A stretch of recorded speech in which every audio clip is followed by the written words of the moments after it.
এক বিধ্বংসী অগ্নিকাণ্ডের ঘটনা সংঘটিত হয়েছে সেউতি জিপিতে।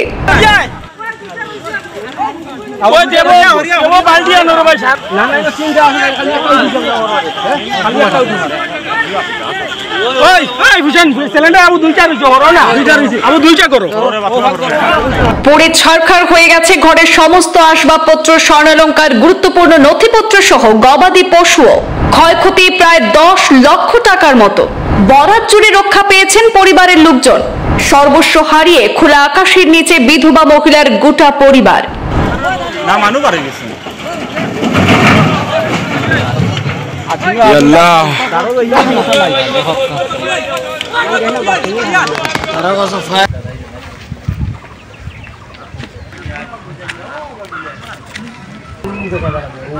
কাছাড় জেলার কাটিগড়া বিধানসভা কেন্দ্রের অন্তর্গত সেউতি জিপির প্রথম খণ্ডের বাসিন্দা বিধবা মহিলা মনোরা বেগম চৌধুরীর ঘরে গতকাল আচমকা অগ্নিসংযোগের ঘটনা সংঘটিত হয়।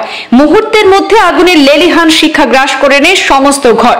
বিধবা মহিলার পুত্র দেলোয়ার হোসেন চৌধুরী জানিয়েছেন, রাতে ঘুমানোর পর হঠাৎ দেখতে পান ঘরের উপর দাউ দাউ করে আগুন জ্বলছে। হাল্লা চিৎকার শুরু করে ঘর থেকে কোনো রকমে তারা বের হয়েছেন। তখন দেখতে পান যে মনে পড়ে যে অসুস্থ দাদা এবং ছোট ভাই ঘরের মধ্যে আটকে রয়েছে। প্রাণের ঝুঁকি নিয়ে অসুস্থ দাদা এবং ছোট ভাইকে ঘর থেকে বের করেন। এরপরই হাল্লা চিৎকার শুনে গ্রামের মানুষ সহযোগিতার জন্য এগিয়ে আসলেও কোনো লাভ হয়নি। ঘরে থাকা গ্যাস সিলিন্ডার বিস্ফোরণ ঘটার কারণে আগুনের তীব্রতা আরো বেড়ে যায়। ফলে ঘরে থাকা গবাদি পশুর সমস্ত আসবাবপত্র জলে ছারখার হয়ে গেছে। সেই সাথে সেই পরিবারের সদস্য অর্থাৎ মনোরা বেগম চৌধুরী এবং তার ছেলে দেলোয়ার হোসেন চৌধুরী এবং তার ছোট বোন সুলতানা বেগম বড়ভূঁইয়ার সম্পূর্ণ গুরুত্বপূর্ণ নথিপত্র সব পুড়ে ছারখার হয়ে গেছে। ভোটার আইডি থেকে শুরু করে এনআরসির কাগজপত্র সবকিছু পুড়ে গেছে। এছাড়াও জমি ক্রয় করার জন্য 1 লক্ষ টাকা নাকি জোগাড় করেছিলেন, সেই টাকা এবং 3 ভরি স্বর্ণালংকারও সেই আগুনে পুড়ে ছারখার হয়।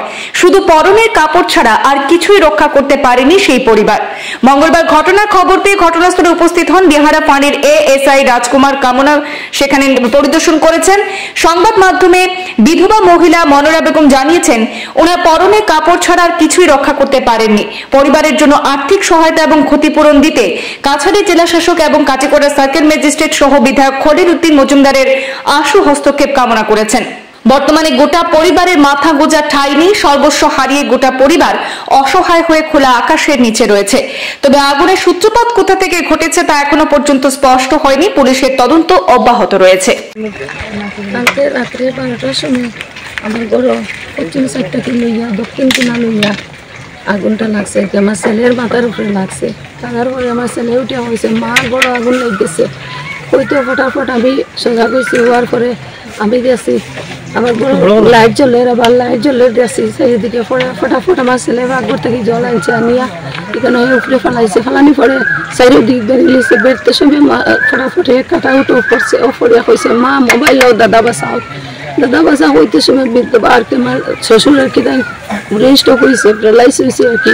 তাহলে আমরা 3 জনে খালি ফটাফট মোবাইল টস মারিয়া টানে বাইর করছি। পরশুদিন টানে নিয়ে ডাক্তার দেখাই আনছি, আনিয়া পরে টানে বার করছি। এরপরে আমার গুলো আমি জমিন একটু আর কি জো করছি, ওটা রেজিস্টারে করতাম। টাকা আসলো 1 লাখের উপরে, সোনা আসলো 4 পদ। এরপরে আমার সব কিছু সামান, আমরা 2 পরিবার আছি। আমরা ছোট বোন আর আমি আছি।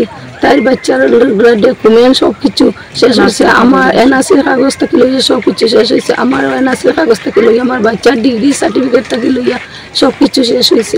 কিচ্ছু ঘর থেকে বাইরে করতে পারছি না। শুধু খালি ফিন্ন কাপড়গুলা লইয়া আমরা বাইর হয়েছি, আর কিচ্ছু না। শ্বশুরটা লইয়া খালি বাইর হয়েছি, আর কিচ্ছু না। সব জ্বলিয়া সারা হয়েছে। 2টা ছাগলও জ্বলিছে, আমার ধানও জ্বলিছে, আমার ছোটো বোনেরও ধান জ্বলিছে, আমারও জ্বলিছে। একটু আমরা কিনিয়া ধান রাখলাম, এগুলো সবগুলা জ্বলিয়ে পুরা শেষ হয়েছে। আমি সবার কাছে আমি দাবি জানাই, আমার ফিন্ন কাপড়গুলো খালি বাড়িয়েছে, ধান চাল সব কিছু আমার শেষ হয়েছে। আমি দাবি চাই সবার কাছে আমার সাহায্য করবার লাগিয়া চলে গেছে। এখন আমরা বর্তমানে খাইবার থাকবার ব্যবস্থা নাই। আমরা এগুলা অবস্থা অসহায় হয়েছি। আমরা দেলোয়ার হোসেন চৌধুরী, আর আমি বাসিন্দা হইলাম গিয়ে সেউতি পার্ট 1। আর আমরা জিপি লিগে বর্তমানে সোনাপুর জিপি হয়েছে, আগে সেউতি জিপি আসলে চেঞ্জ। কালকে রাত্রে বিগত 12টার সময় আমরা বড় আগুন লাগছে। লাগার পরে আমি দেখছি, দেখার পরে পুরো জলুল সিটা মারি আগুন না লিপছে না। পরে লিপার পরে আমার দাদা স্ট্রোক, ব্রেন স্ট্রোক, তাই 10 মাস থেকে 1 বিছনা।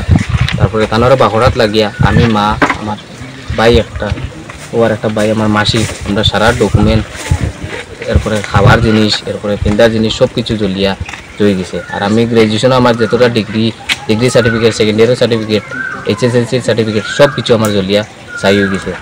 তো ওটা লাগি চাই যেন সরকারের কাছে ওটা দাবি করে যেন আমরা সাহায্য করবার লাগি, সাহায্য সুবিধা করবার লাগি। আগুনটা কিভাবে লাগছে কোনো সূত্রপাত পাইছেন? আগুনটা লাগছে আমরা ওখানে বেড়া আসলো, ওখানে মানে আমি রাত্রে বিগত 12টা থেকে মানে শর্ট মানে কিরকম লাগছে জানি আমি এত চোখ খুলিয়া দেখে মানে আগুন আমার মাথার উপরে 2-3 হাত। কারেন্ট থেকে ওইবার সম্ভাবনা নাই, কারেন্ট আমি বন্ধ করছি, কারেন্ট থেকে ওইবার সম্ভাবনা নাই। জানি না কিরকম লাগছে আগুনটা, শিওর কইতাম পারি। কয়টার সময় লাগছিল? বিগত 12টা ওইবার রাত্রে আনুমানিক আমার কইছে আগুন লাগছে। এটা তো এখন কইতাম পারি না, দেখছি না কেউ, এখন কোনো সন্দেহ আসেনি আপনার? ব্লেম করতাম পারি না এখন, কেউ মানুষ যদি দেখতাম তো ব্লেম করতাম, এখন কেউ দেখছি না, এখন ব্লেম করা তো অধিকার নাই আমার। তো আমি আর যে কোনো মানুষের আমি তো কইতাম পারতাম না, বেকার নির্দোষী মানুষের যদি দোষী বানাইলে এটা তো ঠিক না। এটা তো অত্যন্ত মর্মান্তিক একটা ঘটনা। রাত্রে 12টা অবধি পর্যন্ত মানুষ প্রায় বিছনার মধ্যে সব মানুষ শুয়ে পড়ছে। আমিও হঠাৎ ছিলাম, আমার বাড়ি যদিও এখান থেকে 1 কিলোমিটার প্রায় দূরে। তাড়াতাড়ি আইছি, আইয়া দেখছি যে অবস্থা, যে এখানে একদিকে রাস্তাঘাটের কোনো ব্যবস্থা নাই, যে ফায়ার ব্রিগেড আনতাম এটারও ব্যবস্থা নাই, পানি জলেরও খুব দুরবস্থা এখানেও, যার দারুণ ঠিলা বাড়ি। আর মানুষের, গ্রামের মানুষের সহযোগিতা খুব বেশি করছে। সহযোগিতার মাঝে দিয়েও যে এখানে যে আপনার গ্যাস সিলিন্ডার যেটা এমনভাবে গ্যাস সিলিন্ডার বাস্ট হয়েছে, যেটা অনেক উপরে প্রায় 150-200 ফুট উপরে উঠিয়ে গিয়ে বাস্ট মারছে।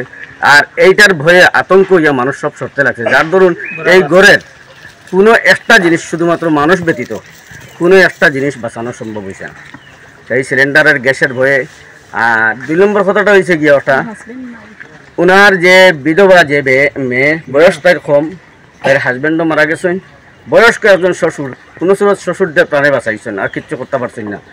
আর অবস্থাটা এমন হয়েছে, এমনকি একটা মানে গরু, মুরুগ, ছাগল, মুরুগ, এভরিথিং কিছু সব কিছু জড়িয়ে সব ধ্বংস। গরুর সার্টিফিকেট, সব থেকে বড় কথাটা হয়েছে গিয়ে যে মূল্যবান যেটা রেকর্ডপত্র, যেটা এই ছেলেটার ডিগ্রি কমপ্লিট করিয়ে আইছে হেও, আর বেকার অবস্থায় আছে, যদিও বাড়ির বাকি আদার্স ডকুমেন্ট যেগুলা কিচ্ছু তার রক্ষা করা গেছে না। বড় যেটা হয়েছে গিয়া ওটা যে রেকর্ডের ব্যাপারে, তৎসঙ্গে আমরা রাত্রে 2টা অবধি পর্যন্ত সব যোগাযোগ করিয়া খুঁজি। সকালে FIR করো, পুলিশ প্রশাসনের কাছে আগে যাও, গিয়া অবগত করো, অন্তত পক্ষে আগে রেকর্ডগুলো তার কীভাবে রিকভারি করা যায়, এই রিকভারি করতে আমরা আপনার সংবাদ মাধ্যমের মাধ্যমে আপনারা সহযোগিতায়, আইনি প্রক্রিয়ায় আমরা সাহায্য করবো, যে তারা কমসে কম আগে রেকর্ডটা কীভাবে তারা করা যায়। 2 নম্বর কথাটা হয়েছে গিয়ে আপনার, আমি মাননীয় বিধায়ক কাটিগড়ার খলিলুদ্দিন মজুমদার, ওনার সঙ্গে যোগাযোগ নিয়েছি। আশা আমরা, উনি আমাদেরকে আশ্বাস দিয়েছেন, ওনার মাধ্যমে আমরা যেভাবে মোটামুটি পরিবারকে একটি ব্যবস্থা দিতে পারি, আমরা গ্রামাঞ্চলের মানুষ প্রত্যেকেও আশাবাদী। আর উনিও আমাদেরকে আশ্বাস দিয়েছেন নিশ্চয়ই আসবেন, উনি এসে আমাদেরকে এই যে নিপীড়িত যে পরিবার, সেই পরিবারকে একটি আর্থিক সহায়তা দিয়ে সরকার কর্তৃক আরও যা কিছু আছে উনি প্রদান করবেন বলে আশ্বাস দিয়েছেন। ক্ষয়ক্ষতি কেমন হয়েছে? ক্ষয়ক্ষতি সম্পূর্ণ, অন্তত পক্ষে ক্ষয়ক্ষতি এই পরিবারটা ঘরে একদম কিচ্ছু ছিল না এরকম নয়। একটা যে এমপ্লয়ি, একজন রিটায়ার্ড এমপ্লয়ি আছে, অনেক কিছু আছে, পয়সা কড়িও আছে, কাপড় চোপড় যাবতীয় তথ্য আদি সব কিছু আছে, কিন্তু সব ধ্বংস হয়ে গেছে।